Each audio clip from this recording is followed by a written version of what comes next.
The simple and easy way to store your excess PV power.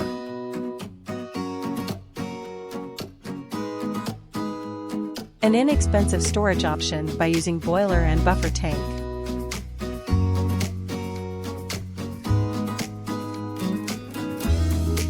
The solar power sold is max 8.6 cents per kilowatt hour, and the purchased kilowatt hour costs 32 cents in mid-2022 in Germany. A light sensor on a switch module ensures that a heating rod is switched on and off.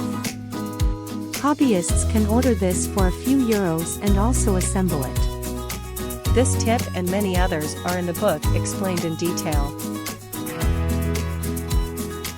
You can find the link to the book below in the description.